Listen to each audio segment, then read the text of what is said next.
ओम भूर्भुवः स्वः तत्सवितुर्वरेण्यं भर्गो देवस्य धीमहि धियो यो नः प्रचोदयात्। ओम नमो भगवते वासुदेवाय। ओम श्रीमद्देवी भागवत महापुराणे प्रारंभ अथ द्वादशोऽध्यायः। महात्मा भृगु द्वारा विष्णु को मानव योनि में जन्म देने का शाप देना, इंद्र द्वारा अपनी पुत्री जयंती को शुक्राचार्य के लिए अर्पित करना, देवगुरु बृहस्पति द्वारा शुक्राचार्य का रूप धारण कर दैत्यों का पुरोहित बनना। व्यास उवाच तम दृष्टा तु वर्धम घोरम चुक्रोधम भगवान भृगो वेपमानो अति दुखार्त प्रोवाच मधुसूदनम।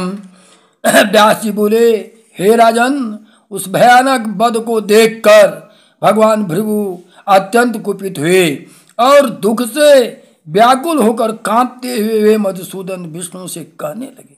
भृगुवाच अकृत्यम ते कृतम विष्णु जानन पापम महामते बधोऽयं विप्रजातायाः मनसा कर्तुम क्षमः।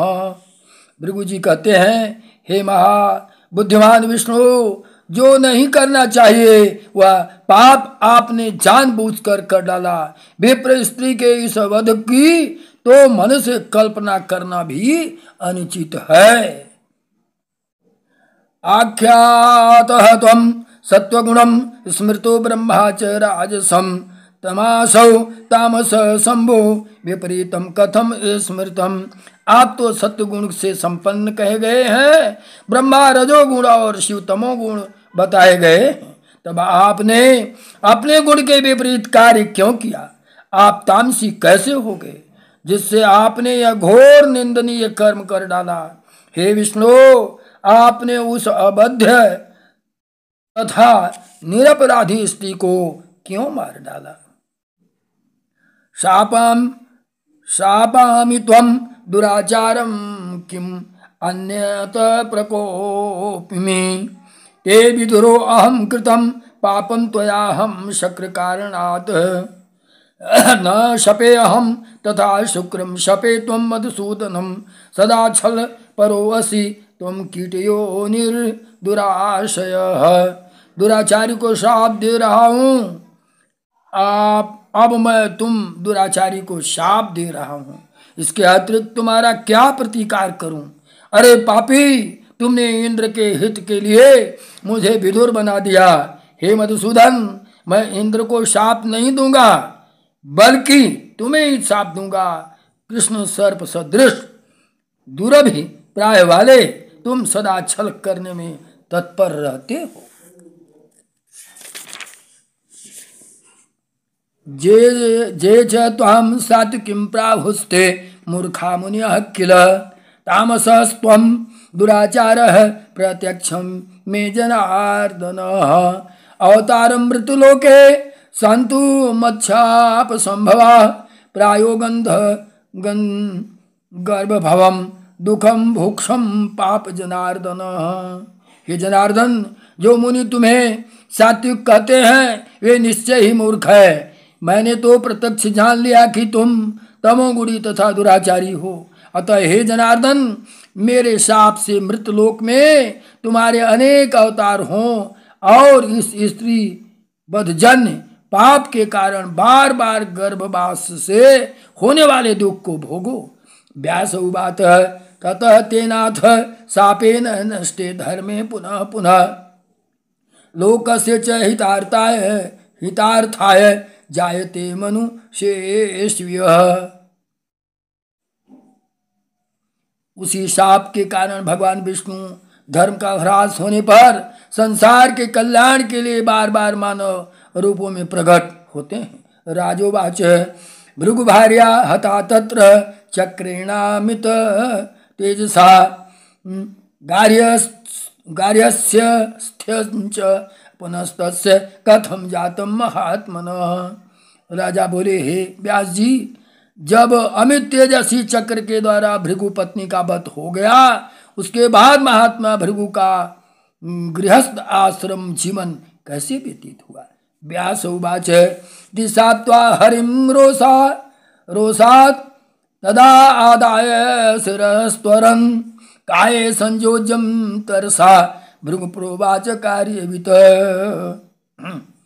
अद्य त्वां विष्णूनां देवी हतां संजीवयाम्यहं यदि कृतस्नो मया धर्मो ज्ञायते चरित्रो अपि वा तेन सत्येन जीवेत यदि सत्यं ब्रवीमि अहं पश्यन्तु देवता सर्वा मम तेजो बलमहत् आदिभस्त्वां प्रोक्षिताभिर्जीव यामि तपोबलात् सत्यं शौचं तथा वेदा यदि मे तपसो बलाम्।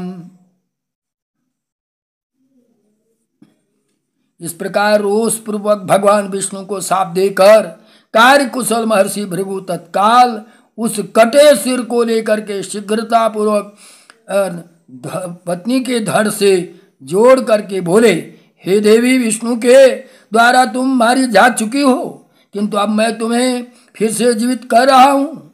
यदि मैं संपूर्ण धर्म जानता हूँ तथा उसका सम्यक आचरण करता हूँ और सदा सत्य भाषण करता हूँ तो उसी सत्य के प्रभाव से तुम जीवित हो जाओ।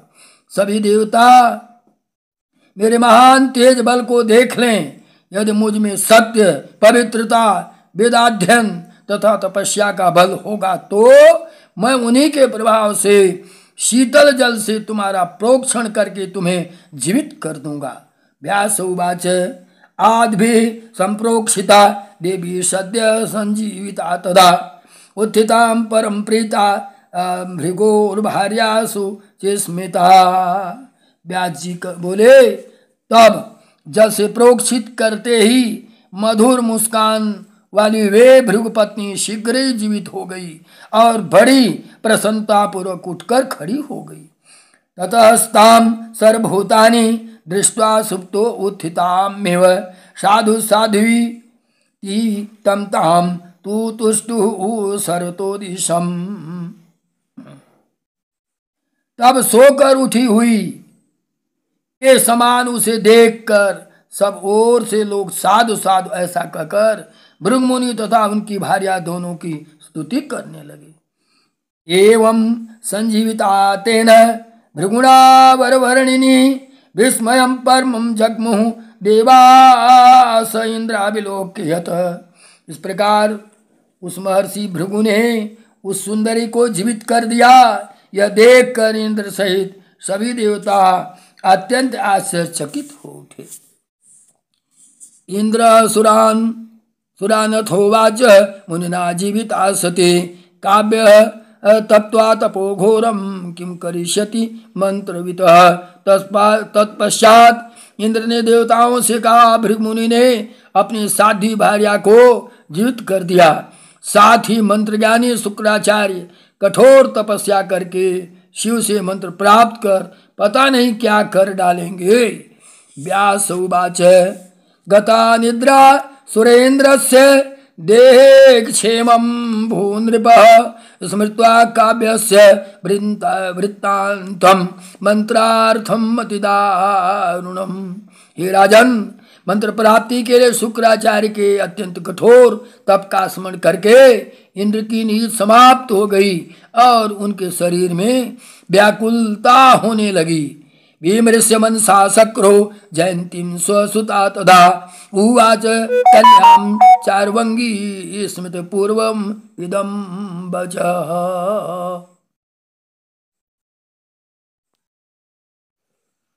भीमृष्य मनसा शक्रो जयंती स्वसुता तदा उवाच कन्या चार्वंगी स्मृत पूर्वम इदं वचः।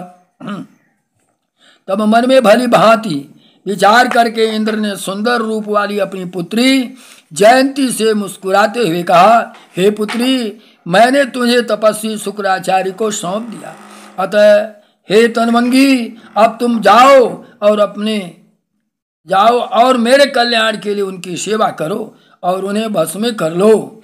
उस उत्तम आश्रम में शीघ्र जाकर उनके मन को प्रिय लगने वाले विविध उपचारों से उन्हें प्रसन्न करके मेरा भय दूर करो।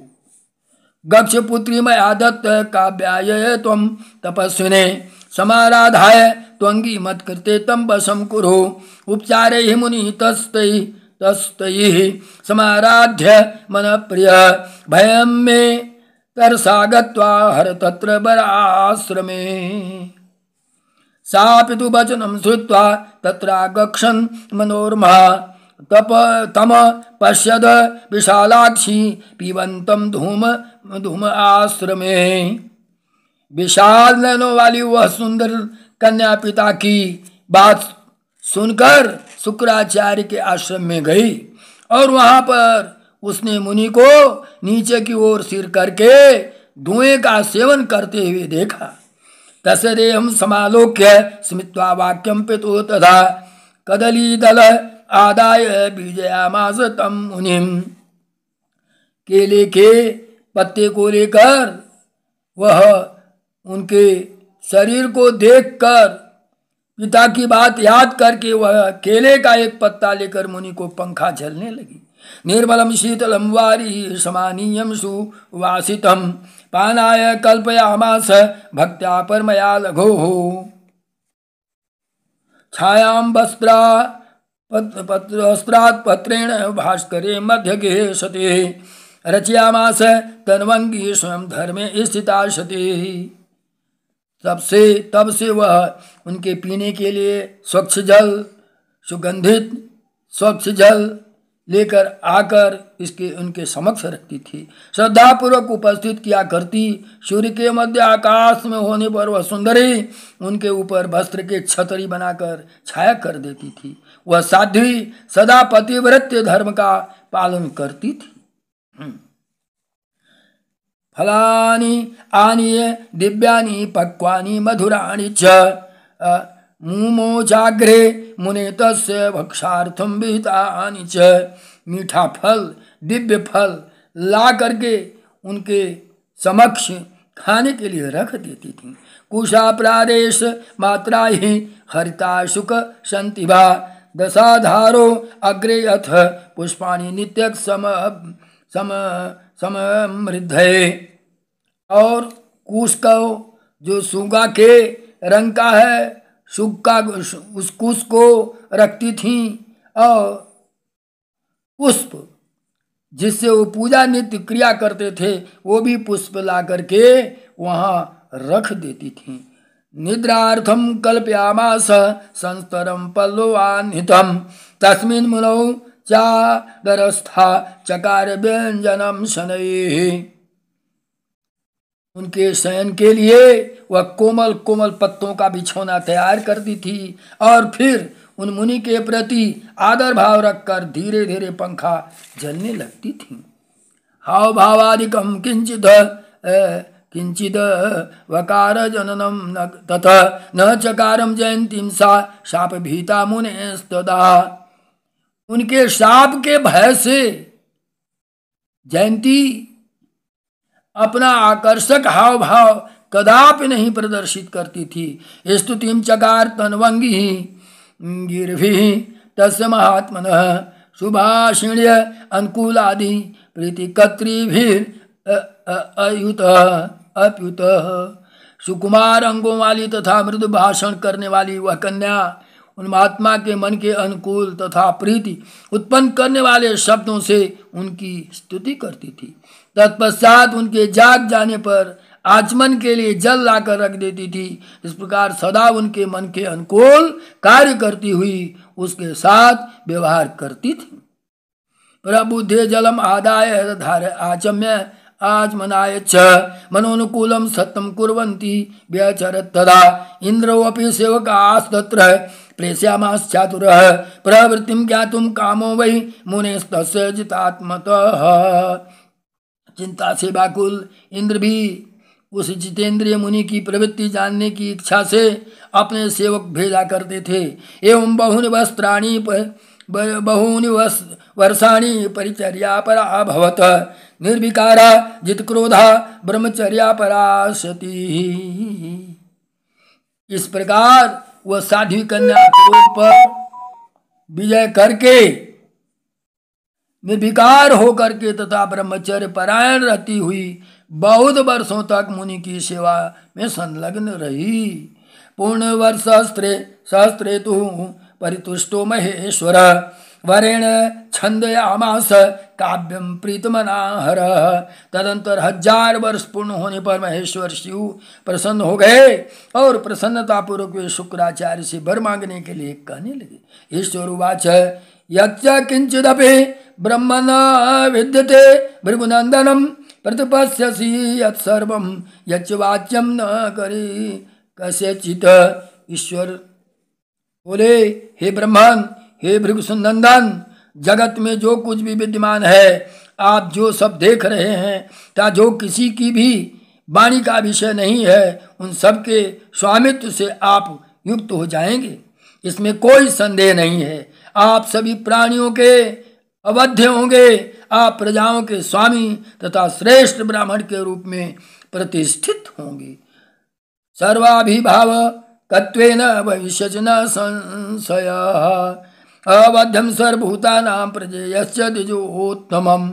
व्यास उवाच एवं दत्त्वा वरान् शम्भो तत्रैवान्तर्धीयत काव्यस्ताम् अथ संवीक्षम जयन्तीम वाक्यम अब्रवीत।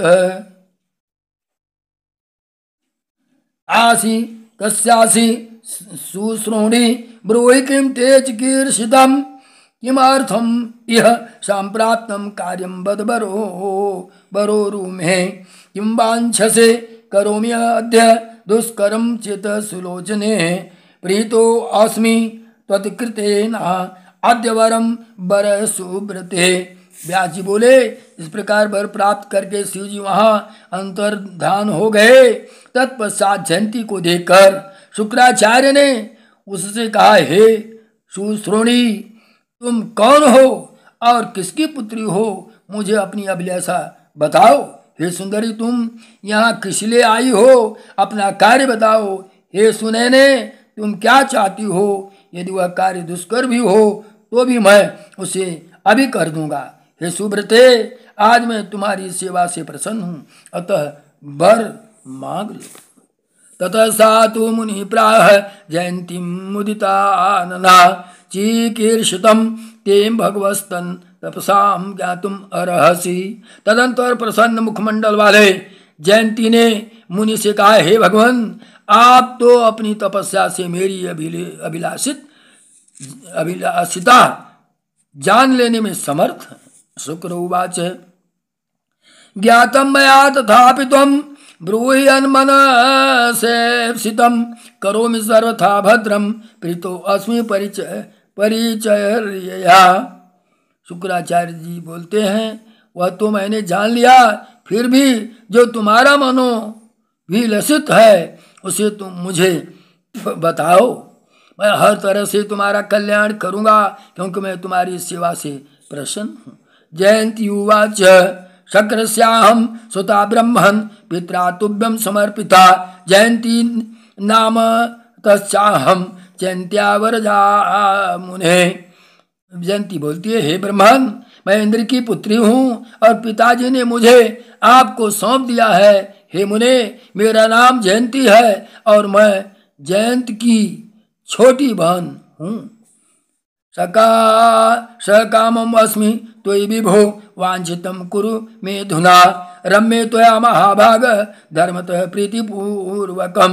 हे विभो, मैं आप पर आसक्त हूँ, अतः मेरी अभिलाषा पूर्ण कीजिए। हे महाभाग, मैं पतिव्रत धर्म के अनुसार प्रेम पूर्वक आपके साथ विहार करूँगी। शुक्र उवाच मैं ऐसा तुम शुश्रूणी 10 वर्षाणि भामिनी सर्वैः भूतैः दृश्या च रमस्व इह यद इक्षया। शुक्राचार्य बोलते हैं, हे शुश्रूणी, हे भामिनी, तुम सभी प्राणियों से अदृश्य रहती हुई 10 वर्षों तक इच्छानुसार मेरे साथ यहीं विहार करो। व्यास उवाच एवं उक्त्वा गृहं गत्वा जयन्त्या पाणिम् उद्वहन् तया सह वस दिव्या 10 वर्षाणि भार्गवः। व्यास जी कहते हैं, शुक्राचार्य ने घर जाकर जयंती के साथ विवाह किया। तत्पश्चात माया से आच्छादित होकर सभी प्राणियों से अदृश्य रहते हुए वे ऐश्वर्य संपन्न मुनि शुक्राचार्य देवी जयंती के साथ 10 वर्षों तक वहां रहे। अदृश्यम सर्वभूतानां माया संवृतः प्रभो दैत्यास्तमागत श्रुत्वा कृतार्थ मंत्रम संयुक्तम। गुरु शुक्राचार्य को अपने उद्देश्य में सफल हो मंत्र से युक्त होकर आया हुआ सुनकर सभी दैत्य उनके दर्शन की इच्छा से प्रसन्नतापूर्वक उनके घर गए, किंतु वे उन्हें न देख सके क्योंकि उस समय वे जयंती के साथ विहार कर रहे थे। अभिजग्मुः गृहे तस्य मुदिता ते दीक्षवः नापश्यन् रममाणाहं ते जयन्त्यां स संयुक्तं तदापि मनसः सर्वे जाता भग्नोऽद्य मास्ते चिन्तापराति दीनाश्च वीक्षमाणा पुनः पुनः। अदृष्ट्वा तं तु संवृत्तं प्रतिजग्मुः अर्थं तथागतं स्वगृहान् दैत्यवर्या अस्ते चिंताविष्टा भयातुरा।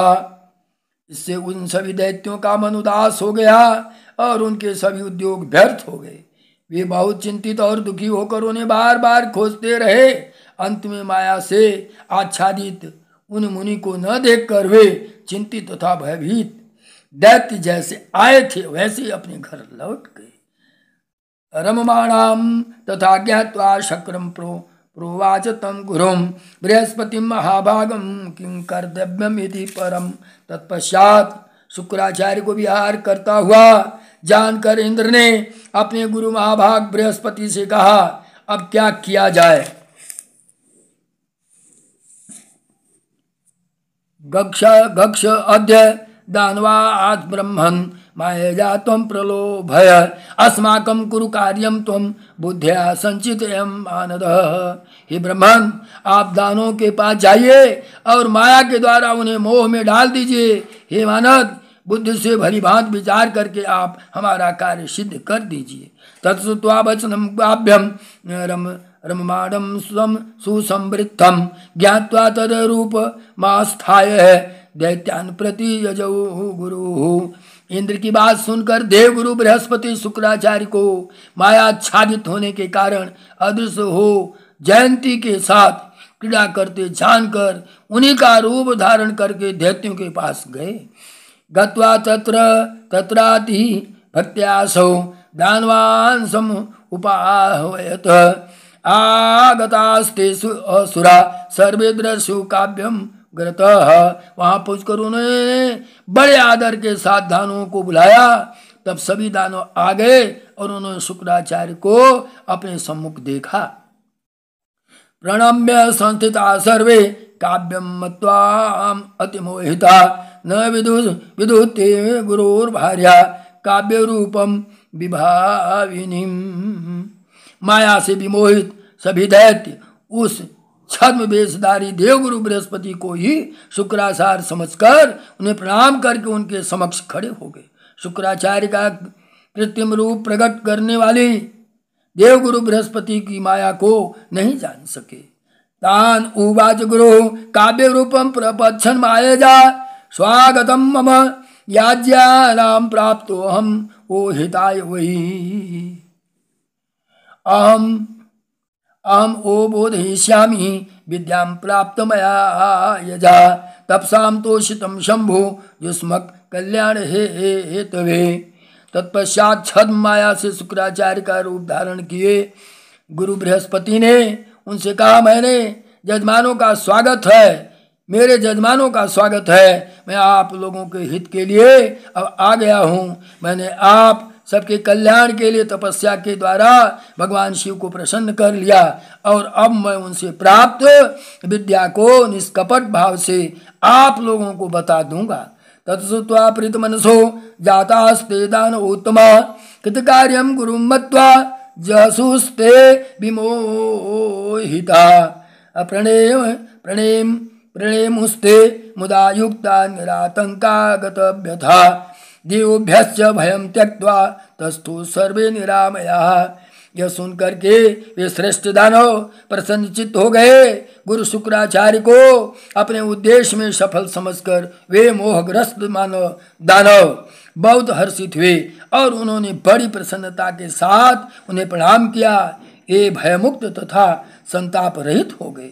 अब देवताओं का भय छोड़कर वे सभी दैत्य स्वस्थाचित होकर के रहने लगे। श्रीमद्देवी भागवते महापुराणे अष्टादश सहस्रस्यां संहितायां चतुर्थ स्कंधे जयंत्यां शुक्रश वासवर्णनम नाम 12वादशोऽध्याय। बोलो माँ जगदम्बा की जय। देवी भागवत महापुराण की जय।